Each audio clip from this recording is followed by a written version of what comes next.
kung ang talagang layunin ng mga kalaban dito ng ating ikalawang Pangulo, huwag siyang makahabol sa 2028. And I believe ito nga yung nagiging malinaw na trajectory nitong mga pangyayari, ito yung kanilang pinupuntirya. Balikan lang po natin itong malaking ganap last week, Prof. Ito nga pong naging desisyon ng Senado patungkol nga po dito sa impeachment complaints laban po kay Vice President Sara Duterte. In-archive po nila.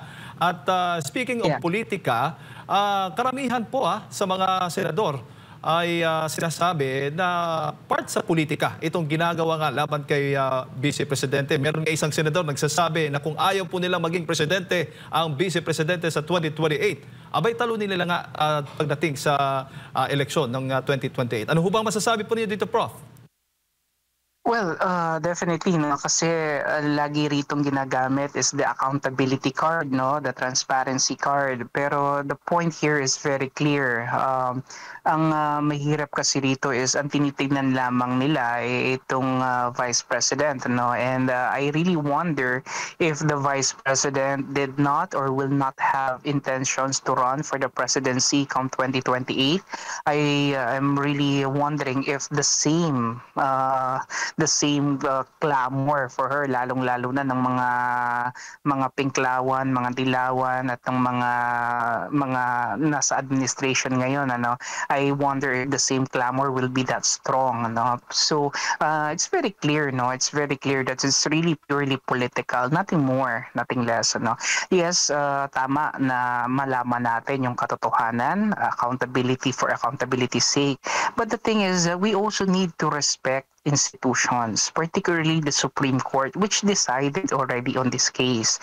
And you remember that the Supreme Court did not decide on this by virtue alone of yung merito o demerito ng kaso, kasi wala pa naman tayo doon sa aspeto na yun. It's just the procedural context which they felt was wrong, which they felt was not in accordance with the Constitution.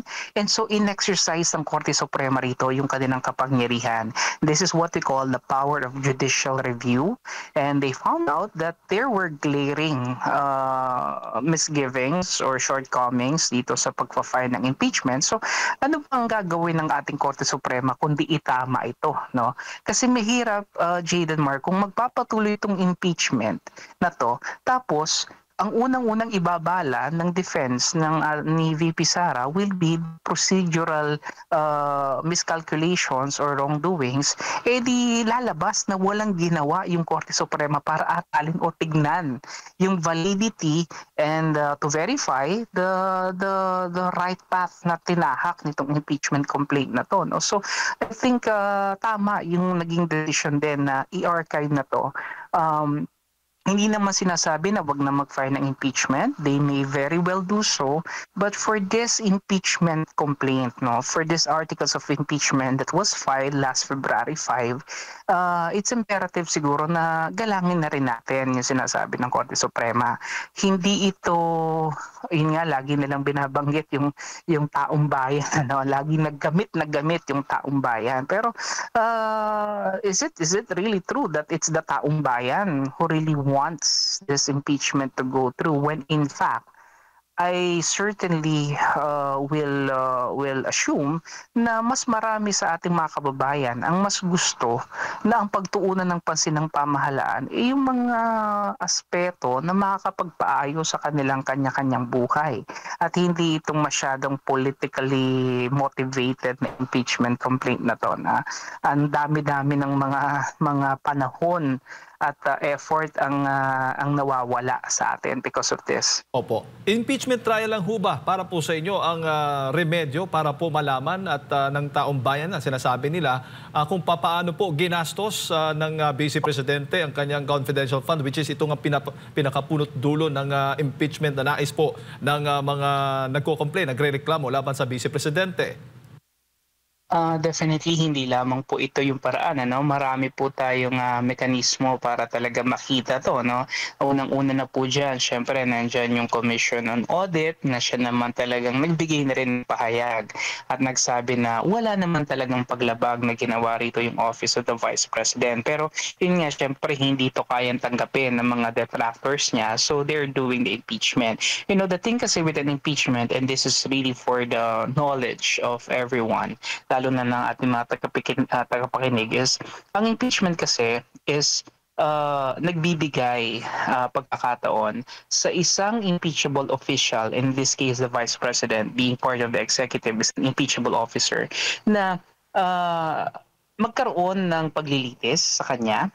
And afterwards, if she will be found guilty, magkakaroon na ng perpetual ban, no, from running or participating in any electoral or governmental position.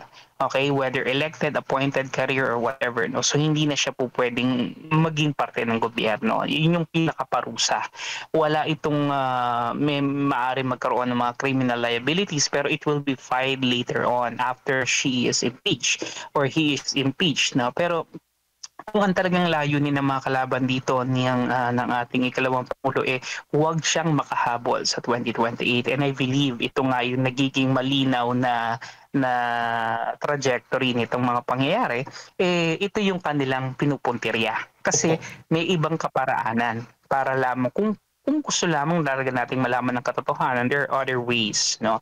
Aside from the COA, syempre may lifestyle check tayo, meron tayong may even Sandigan Bayan, you could file case, you could file a case in the ombudsman if you want, no? They could find and they could come up with their own investigation on this case, on these allegations, no? But impeachment kasi is meron siyang permanenteng resulta, no, na hindi na siya talaga makahabol. And I think this is the way na nakikita ng kanyang mga kalaban para hindi na nga makahabol ang ating ikalawang Pangulo sa 2028. Opo. So baga sa madaling salita, Prof, ito'y paghahanda na. Ngayon pa lang naghahanda na yung mga politiko para po sa darating na 2028 elections. I believe itong paghahanda na to ay hindi lamang yung nangyari, no?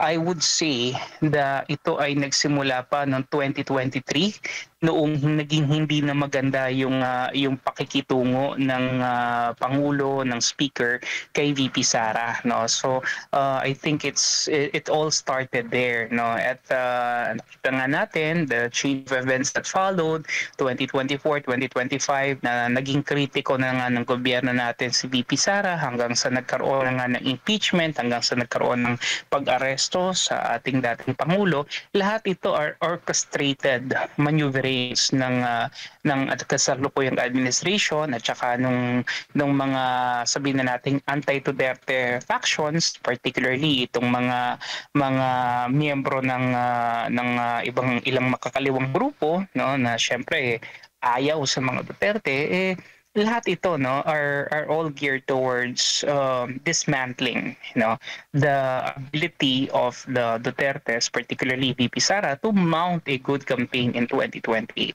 Opo, bago ko lang ipasok kay Partner Admar, Prof, dahil nga po dito sa issue ng impeachment ay nag-aaway-away na ang mga senador, ang ating mga mambabata sa Kamara, lalo na nung sinabi po ni Senadora Amy Marcos na patalsikin yung palitan na lang kung gusto nila yung speaker.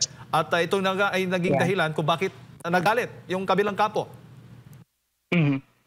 Well, I think the good senator is entitled naman to her opinion, bilang isang mambabatas, miyembro rin naman ng Kongreso and a co-equal branch of the Congress technically.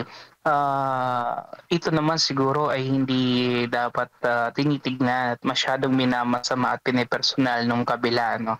Maaring ito'y pagpapahayag ng kanyang saloobin dahil nakikita nga niya na meron na talagang political persecution na nangyayari, that mayroong political harassment na nagiging malinaw dahil nga imagine nagbigay na ng desisyon ng Korte Suprema pero hindi nila kayang tanggapin, no, dahil ayaw nila. Because much has been at stake here, no, particularly in this impeachment. Malaki-laki na rin yung political capital dito na nilatag ni Speaker Romualdez, and maybe that's the reason kung bakit ganun na lamang yung kanyang pagkadismaya, no, na hindi kinatigan ng Korte Suprema yung kanilang yung sinampang impeachment, which again boils down to the realization, no, na kung sana gusto nila tong gawin ng tama at maayos, then they should have complied, they should have done the right thing. Kasi nga mahirap na kung ikayo mambabatas, lawmakers, pero kayo mismo, ironically, hindi nyo sinusunod yung tamang proseso o yung batas, and then you expect, no, the Supreme Court to just remain silent about it. Mahirap yon. Kumaga para bang ino-overpower mo yung supposedly co-equal branch mo, no. So I really highly doubt it, no, if the Supreme Court will really allow that. So itong mga pronouncements na to ni Senator Amy Marcos, I think is really in line with her sentiments na parang bakit ayaw nyo pang tumigil? Bakit ayaw nyo respetuhin yung binigay na desisyon? Bakit hindi na lang tayo gumawa ng mga dapat nating gawin kasi ang dami namang problema ng bayan? Bakit impeachment ang patuloy natin na tinututukan? I think that's the kind of sentiment she actually has. Prof, magandang umaga si Admar Pueto. Usaping budget po tayo. Sa nakikita niyo pong bagong set ng mga kongresista at lalo na dito po sa Senado, nakikita niyo po bang mas magiging mahigpit ang pagbabudget po ngayon? Yes, actually, with what happened last year, I think yung vigilance tsaka yung tinatawag natin na hindi lang awareness, no, but involvement of the people right now dito sa budget process natin, I think should be there, should be present, no. At nakakalula kasi yung mga figures, no, na nangyari last year, and all of these things na ginawa nila doon sa ating General Agreement Appropriations Act, no. So I really believe na dapat talaga, no, na buksan sa publiko itong budget process na to, no. And yun nga lang, may mga agam-agam pa rin ako, no? Even if it is going to be done openly, the insertions could sometimes be done behind, I mean, sila ang pwede mag-usap niyan, and before we know it, andyan na naman yung budget. So kailangan na talaga natin ditong mahimay, Kaya naniniwala rin naman ako na sa Kongreso may mga masasabi tayong mga congressman na talagang gustong tutukan ito, no. Nandiyan na halimbawa si Congressman Ungab, okay, for example. Nandiyan din si Congresswoman Bernadette Herrera, no, na talagang naging passion na niya rin yung paghimay sa budget, no. So itong mga ganitong mga kongresista na nasa minorya ngayon, sila naman yung magsusulong ng vigilance, no, para talagang matutukan at hindi talaga masalaula yung ating budget. Kasi nakakalungkot isipin, na yung pera natin na pinaghirapan, ibinibigay natin, binabayad natin sa gobyerno in the form of taxes, winawalang hiya ng mga nasa kapangyarihan. So I think it's really high time that we become more vigilant about this thing. Huli na lang po, nabanggit po sa SONA ni Pangulong Bongbong Marcos Jr. na maghihigpit siya, kung ano yun lang yung ni-request, yun lang talaga yung iiral. Sa tingin niyo po, may kapasidad na siya during this time? Kasi alam natin, naging kontrobersyal itong 2025 budget, at kahit na madadamay pa rin siya, lalo na kung pipirmahan niya na merong mga something na problem po doon sa budget. Well, maalala natin na ang budget talaga nakasalalay yan, no, sa tinatawag natin na NEP, no, the National Expenditure Program. Okay, ideally dapat dito lang nakapasok siya. Kaya lang, kung maalala natin, may mga ginawa talaga yung Kongreso, actually the 19th Congress, na mga hocus-pocus na sila mismo hindi nila maipaliwanag, no? Kagaya halimbawa nitong meron tayong usapin sa budget tungkol sa earmark revenues. Itong earmark revenues na to, no, ito yung mga revenue na talagang itinalaga ng batas para lamang dito sa purpose na to. No? Halimbawa, meron tayong earmark revenue para sa syntax na para sa health, no? Pero kung makikita natin kagaya ng last budget deliberation, yung earmark revenue para doon na nanggaling doon sa spectrum tax na binabayad natin para sa internet sa Globe and Smart na dapat para sa free wifi nailagay nila no or ginamit nila sa iba. So, yun, itong mga ganitong klase na misappropriation or misutilization ng pondo, ito yung dapat nating tinitingnan. And I hope the President will really be on top of this. No? Kasi nga, isa sa mga talagang nagpapababa at humihila sa kanya pababa. No? And I hope the President is aware of this, is corruption. Diba? Itong corruption na to nangyayari mismo sa bakuran niya, lalong-lalo na sa Kongreso. No? So sana tignan niya, busisiin niyang maigi kung kakailanganin niya ng tulong ng civil society. We have a lot of actuarial scientists, a lot of accountants and budget experts that could help him, diba? Para lamang masiguro natin that every centavo that we are paying this government really goes to the right mix of services na talagang nakikinabang tayo at hindi lamang yung iilan.